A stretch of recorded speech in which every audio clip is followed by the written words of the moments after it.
High Sparrow is definitely one of the more popular commanders in the Lannister faction, and it's interesting because he's also one of the more unique ones too. And when I say unique, I mean he kind of shies away from the normal Lannister gig. They like to throw panic checks and mess with your morale. They also like to control the game quite a bit, and the High Sparrow doesn't really do that. He kind of is more of an Othel Yarwick before Othel Yarwick was a thing. He is a buff commander, and that just means that he wants to do nothing other than take the efficacy of his units and increase their output. He's kind of like a Swiss Army knife for the Lannisters, but not the master of anything. So, um, I think the best way to get into the High Sparrow in terms of how to play him is by looking at his cards first, his commander cards. So the first one we're going to hit is the Mercy of the Mother, and this triggers when a friendly combat unit activates. You have to make a morale test, and if you pass it, you restore 4 wounds. If you fail it, you restore 2. Now, all of his cards have this: if you pass, get big cool thing. If you fail, you still get kind of cool thing. And Mercy of the Mother just ensures that when your combat unit activates, if they happen to be down a rank, they can take that morale test and get back up to fighting potential and hold out the game a little bit longer. So this is definitely more of an attrition card, but it has some aggressive bonuses to it as well. The next card that we're going to go over is Protection of the Father. And this one triggers after a friendly unit is attacked, but after the attack dice are rolled, so you at least get to see how well your opponent hits before you throw this down. Again, you have to make a morale test first, and if you pass this, that unit suffers only 1 wound for every 2 unblocked hits, so it essentially makes you a giant for that attack. If you happen to fail the morale test, you just automatically block 1 hit. So this is probably the one where it's got the worst of the buffs or benefits if you fail the morale test. But we can try and build around that. This is going to also make your units more survivable. It's proactive defense, right? So you're just making sure that your units are sticking around longer, that you're again drawing out combat. So it's almost like the High Sparrow might have a little bit of control element to him with trying to draw out combat and kind of roll your opponent's clock backwards by minimizing the impact that they have on your army. The last card for the High Sparrow is Wrath of the Warrior. This one also triggers when a friendly combat unit activates. They again take a morale test, and if they pass it, they gain +1 to hit and sundering on their melee attacks. If they happen to fail, they just don't get the sundering, but they still get +1 to hit. But for most of the Lannister stuff, that could be a real benefit. So we've had 2 cards so far that exist to cause the combat to draw out or try to give you a little bit of an aggressive edge through healing, but this one gives you a massive aggressive edge in that you're hitting better and you get sundering, so taking units that don't normally have this can really help you out here.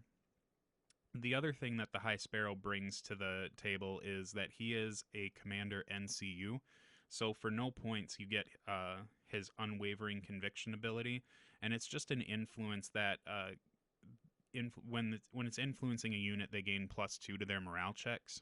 So this kind of ties in well with his cards. It means that if you've got some middle of the road morale values, then you can be a little bit more safe in playing some of these cards on those. And it also makes it so you don't lose a ton of models in combat. So even as an NCU, his abilities are still kind of drawing that combat out and giving you better attrition potential.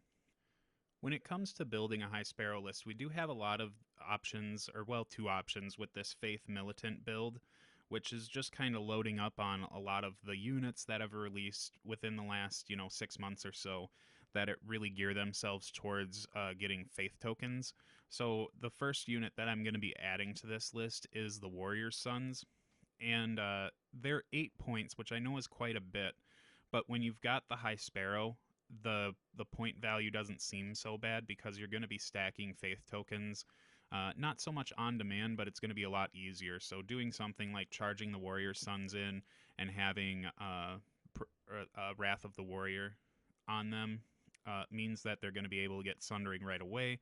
and then when they are ready for the defensive uh, part of their existence, they can use that faith token to get the engine rolling, right? Because you'll increase your armor saves, and then you'll have to take a morale test again, more likely than not, and then you can keep churning that forward.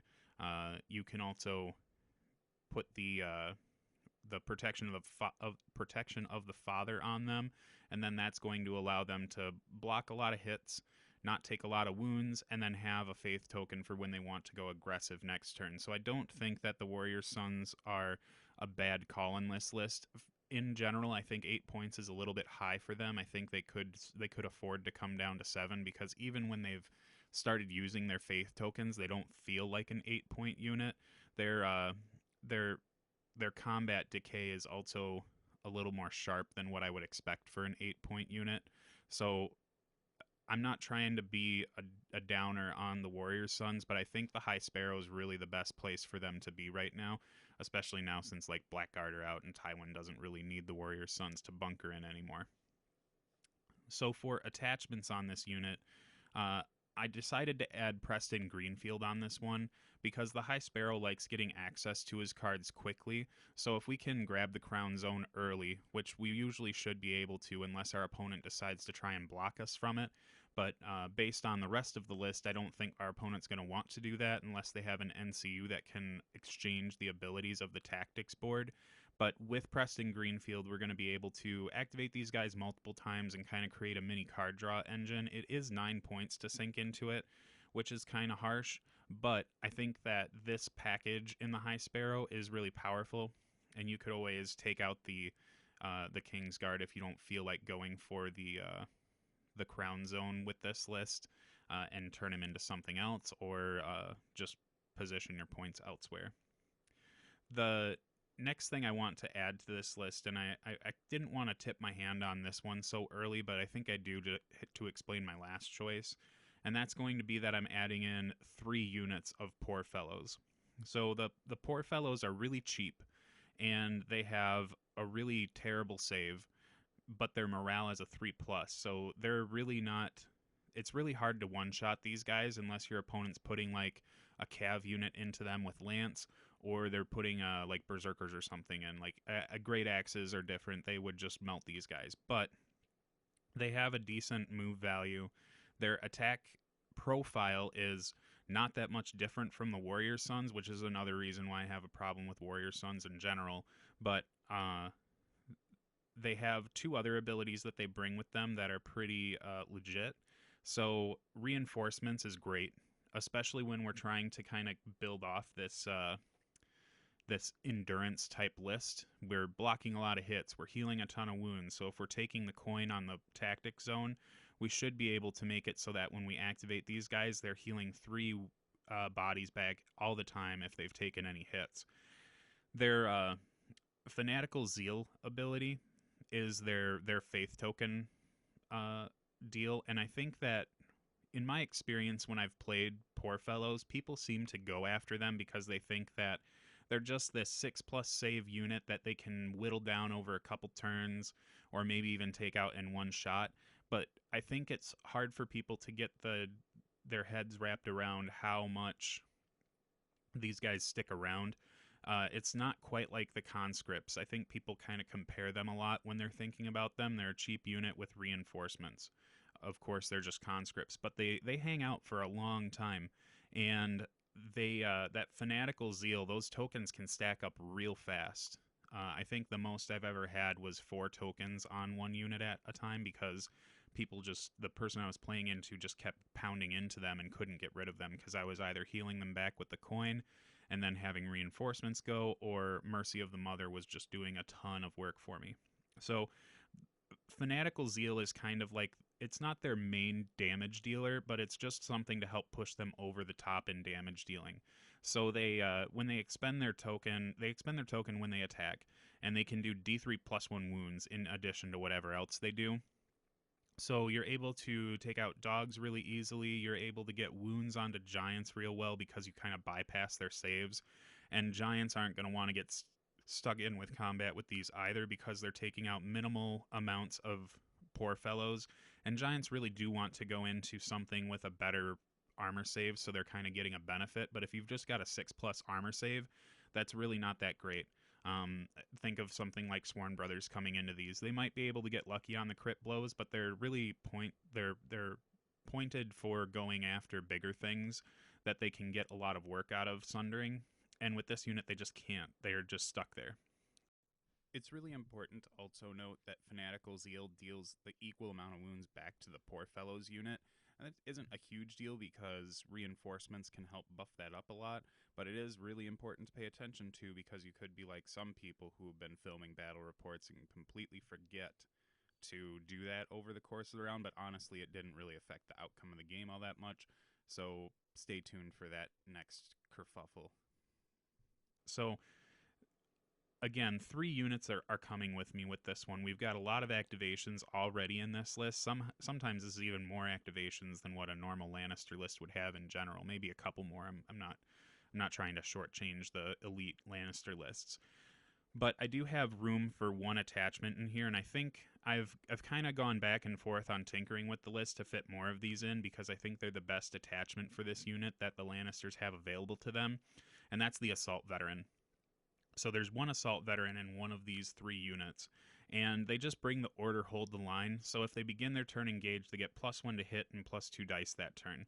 So if we take a look at the Poor Fellow's stat again, they hit on 5+, which is just atrocious. But with Fanatical Zeal, if they take that first hit, they're going to get that Faith token, so then they can use it to do more damage.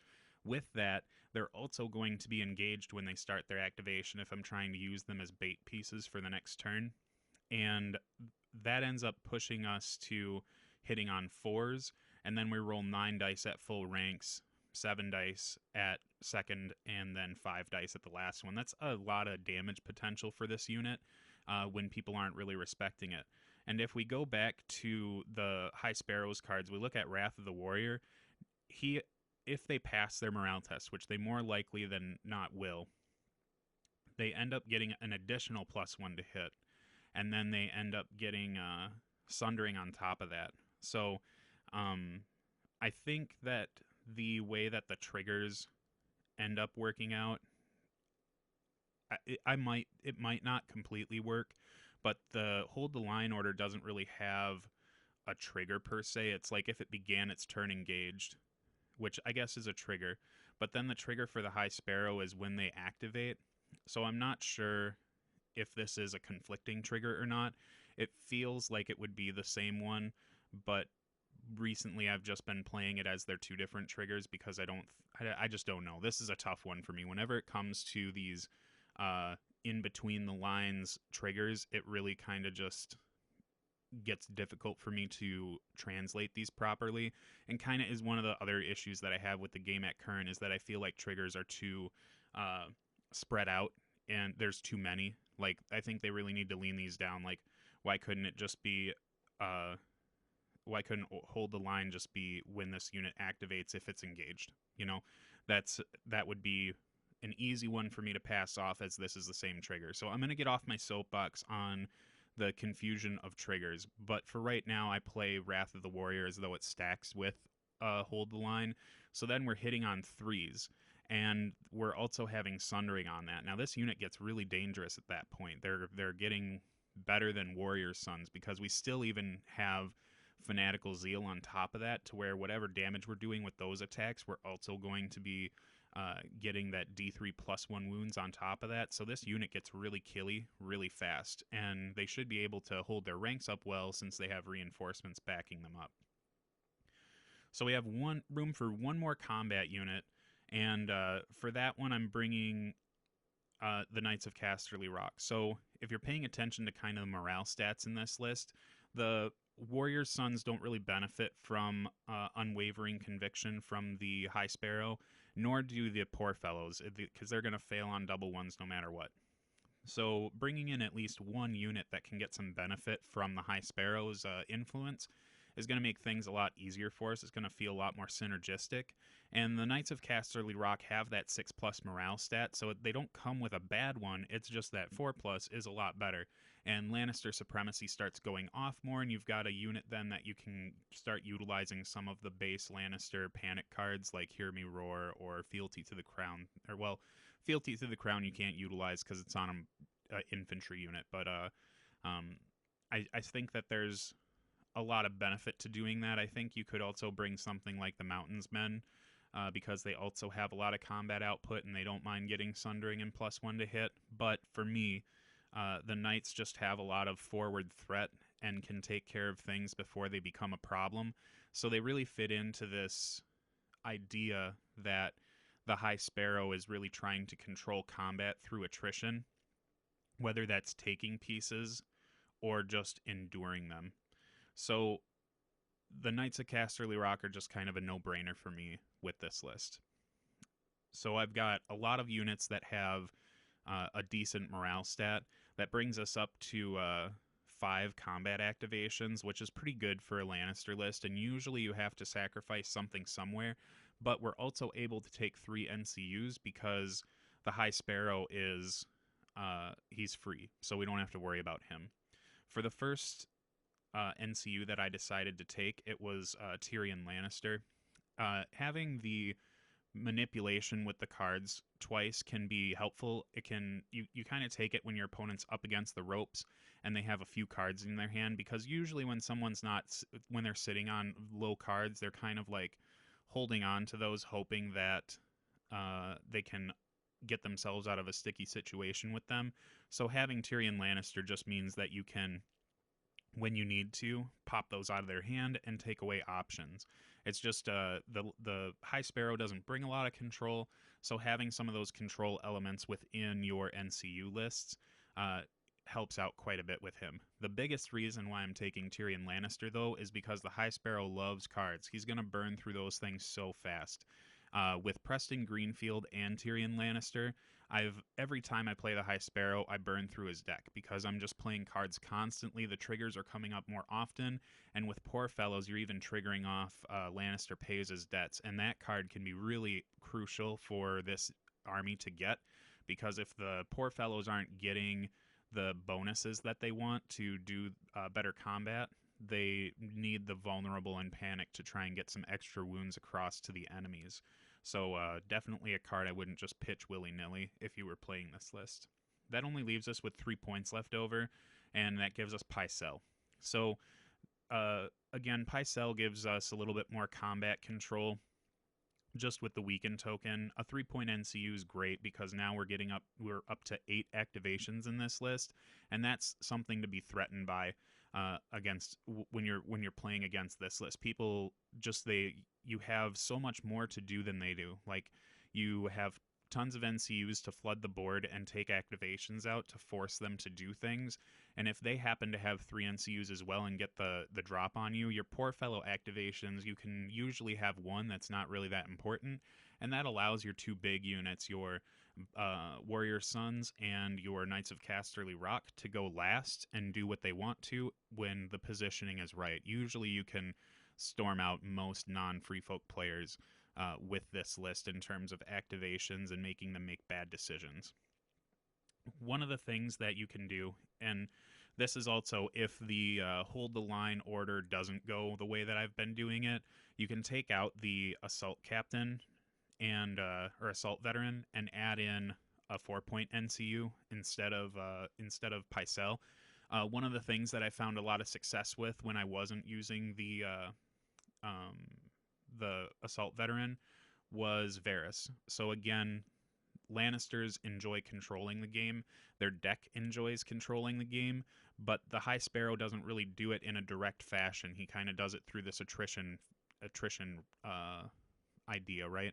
So taking Varus gives you some really hard control against some of those zones. It means that if you don't want your opponent attacking something, you have the ability to shut that down, and they've got to think twice about taking that zone. Also, with the healing zone, it kind of shuts your opponent down from getting that. So the only thing they're really getting out of it is shutting off your reinforcements and not really getting the healing.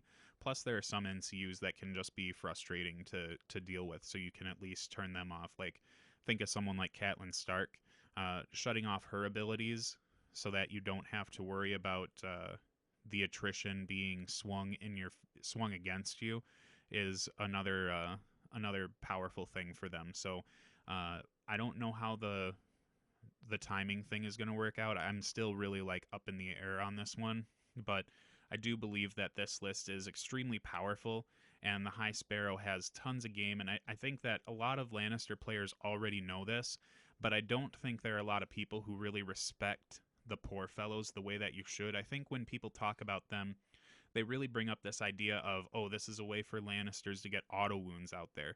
And yeah, it is, and they can do that, but it's not their sole function. They are almost as tar pity, if not more, than the Lannister Guard, because well, I guess I won't say that so much, but they don't care about anyone taking away their saves. They don't have poor morale to where they've got to kill a guy every time they've failed a morale test. And they points wise, it's only 5 points for those. You don't have to put those assault veterans in there to make that unit good. It just feels better that way. So you're able to save yourself some points there. Like if these guys needed a 1-point attachment to exist, this list would not have 8 activations. And I know I'm really like stressing that, but it is a huge deal for Lannisters. I've got a cavalry unit, a really high output, arguably high output combat unit, and then 3 other units that can just sit on objectives or run interference to make sure that my opponent's big things don't get to me. As long as you're not running into something like Tully Cavaliers or opposing Knights of Casterly Rock, I really don't think these guys have a hard time existing against something. Even if your opponent's playing Flayed Men and charges your poor fellows with Flayed Men, they're going to be in that combat for a long time. And they're not. They can. The only way they're getting out of it is if they can retreat, because you're just healing so much between the zone, between your cards and reinforcements, that it's going to be difficult for the Flayed Men to actually cleave through them. Yeah, they're doing 8 wounds or 8 attacks a turn with critical blow, but that's still like they have to get really lucky to wipe that whole unit out, because the vicious on their attacks isn't really going to be doing them a lot of favors there. And that gives your other units time to set up to take them down on the side if you need to, or it just keeps them where you don't want them to be. Poor fellows are a really great unit, and I think this list exemplifies how well they work and how they can be utilized. I do have a video or a battle report coming out soon with me piloting this list against a Night's Watch player, so keep your eyes peeled for that if you still have real apprehensions about poor fellows at all. I think that the battle report that's coming out next is really going to show you kind of what these guys do when they're playing against a list that's meant to take on heavier targets.